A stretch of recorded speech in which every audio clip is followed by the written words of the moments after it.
I'm an addict for sneakers. Sneaker Addicts, what's good? It's your boy DJ Delz. We're over at Retro King, North Carolina, and we got an early detailed look at these upcoming off-white joints right here. Without further ado, let's get into that detailed close-up look. Right, here we go, close-up HD look. And from my understanding, these are going to be releasing in December. So we got them a little early. Giving you that detailed HD look. Bang that thumbs up button, show that love. Got your orange hits up top, your air, and then literally your air unit right there. Love these shoes, super comfortable. The upper on this is all basically fuse. Let me know how you feel about that. You wish that it had different materials, or you like that it's all fused? I kind of wish it had different materials. There's a look at the back of the shoe. There's a look at the medial side. As you can see, this piece right here is a different color. Like you see here, you got the red with these Prestos. To me, this is the best right here, the Presto. And of course, the Jordan 1s. These are the best. I like how these look better than this, but let me know what you like better, you know. Let me know, maybe you are definitely looking forward to this shoe right here, but personally I love how this is just like totally ripped out and then stitched on, and then you have, you know, your tag to the side. You do have your tag to the side here, but it just doesn't have that artistic look like this does and like this does. These stand out to me way more, in my opinion. But let's get back to this one right here. Bird's eye view, going up. Your lace system, all fuse. This is all fuse up top, and it's kind of translucent. There's your branding inside on the footbed. And one more time, let me get up close over here. I forgot if I did or not. I got distracted by all this heat right here. Lot of heat, lot of heat. Let's look at the outsole, check it out.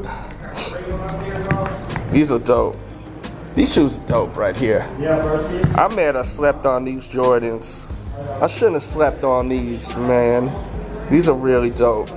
And there you go with a close-up HD look. Let me know what you think of these. Are these messing with these right here? Me personally, I don't think so. But let me know in the comment box below which one you like better. The Air Maxes or the Prestos. Leave that in the comments. Pick one. Don't be too cool for school. Leave a comment.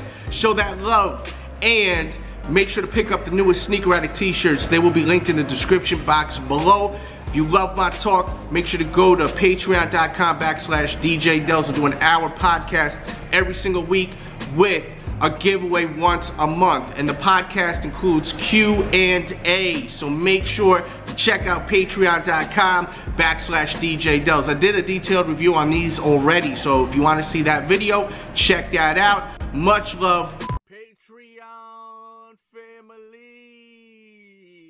What's good? It's your boy DJ Delz in the place to be. Episode 31. It's going down. Now, before we get into the Q&A, I got a few topics we definitely got to speak about.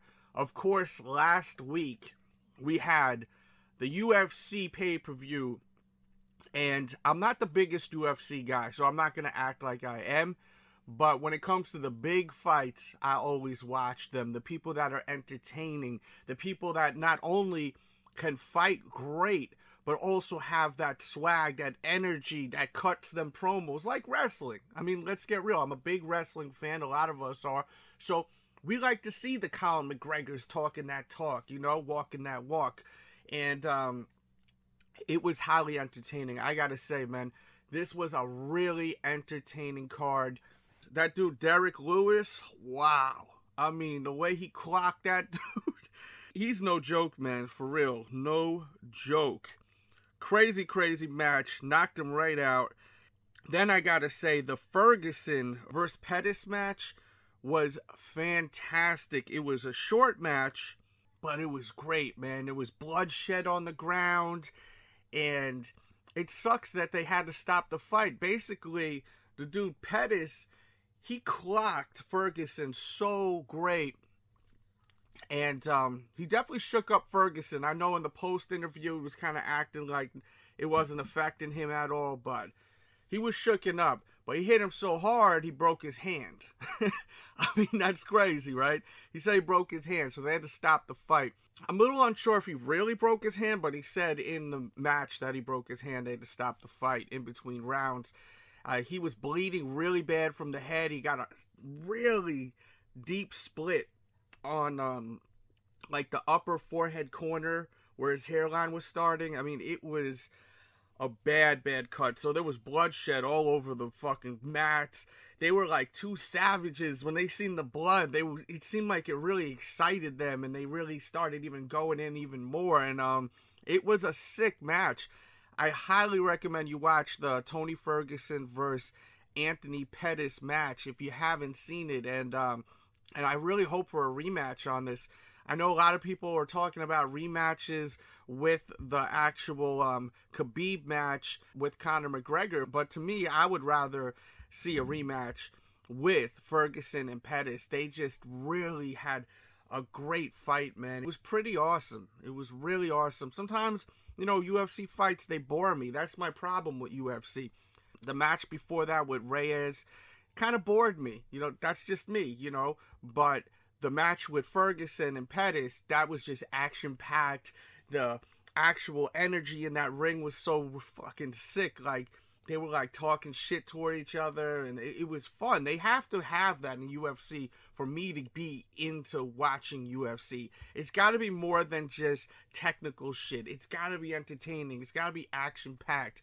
And I know this is real versus WWE, which is where it's staged and everything like that, but it's got to be entertaining at the end of the day, real or not. If it's just really slow, it's just not fun to watch. So that's like my whole thing with UFC. That's why I'll watch and then I won't watch, and then I'll watch and then I won't watch, depending on the experience when I do check out these pay-per-views. Now, the main event, as I said in the prediction show last week, if Conor McGregor is not able to actually, you know, knock him out, it probably is going to be a wrap. And that's exactly what happened, because Khabib, he just kept locking his legs in the first couple of rounds.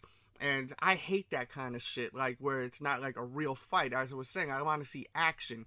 But the way he had him, man, it was just crazy. Like, when he had him on the ground, he had his legs wrapped around Conor's legs, where Conor was just trying to relax and not waste his energy trying to struggle out of it. Kind of like when you see a snake and it wraps around the actual, you know, mice or rabbit. I don't know if you guys watch Animal Planet or any kind of animal. When it's going to attack, it'll just like wrap its body and like kind of choke out the animal, and the animal will just try to struggle and try to wiggle out until it just runs out of gas, and then, you know, the snake is just going to go and attack once it runs out of gas. And I think that's like the whole game plan when Khabib does that kind of thing, like wrapping the legs. But McGregor was smart in those rounds where he seemed pretty cool as a fan. I mean, can you imagine having your legs all wrapped up? I know me, I would be like trying to get the fuck out of it, wilding out, but, you know, and I think most people would. But with McGregor, he was very calm, trying to just throw shots, trying to hit him once in a while on the head and then on the hands and everything. And I was impressed at first, because I was like, you know what, Conor is really very calm, and that's going to help him in the long run. But the problem is that Conor cannot stay on the ground. He is not that kind of fighter. He is that dude that needs to be standing up fighting. He needs to be throwing them blows. And that's what killed him. That's why he lost the fight. And I knew that was what was going to happen. If you listen to my predictions last week, I said it. I said it clearly. He has to fight him. He has to knock him out in the first couple of rounds. It can't go to a 5-round match with this guy, because this guy is just so technical when it comes to actual grappling. And he ended up getting Colin McGregor to tap out. A lot of controversy happened after. Basically, there was so much bad blood between both camps, with so much disrespect that was said throughout interviews. There was that whole bus incident, and after the fight, which I feel is very stupid, and I will explain why, This dude, Khabib, after getting McGregor to tap out, jumps out of the ring and starts going at someone from Connor's camp. And to me, that just took away from such an impressive win. You got the shit talker of all shit talkers, who can back it up 9 out of 10 times, to tap out. You should have just took that W and just said it, you know, in the ring when they do the post interviews. Look at this guy. He talks all that talk, and look where he is. He's on the ground tapping out. You know, he could have just slick talked like that, and he would have looked like that dude. And I'm a fan of Conor McGregor. I like how he talks that shit. He reminds me of a WWE wrestler, so I do like him. I don't agree with everything he says. He says a lot of shit that's really out of line, but I look at it as entertainment. I don't look at it like he's a role model or anything like that. I think he's highly entertaining. I love the shit talking, and he's good in the ring. So that's my whole thing with him. But when you get this guy who is the shit talker of all shit talkers, who talks like he's the GOAT, who's fought Floyd Mayweather, and you get him to tap out, you don't do what this dude does by going there, causing a riot outside the ring, and then his camp cheap shots Conor in the ring. You totally took away from what happened. You got the man to tap out. I mean, just poor judgment.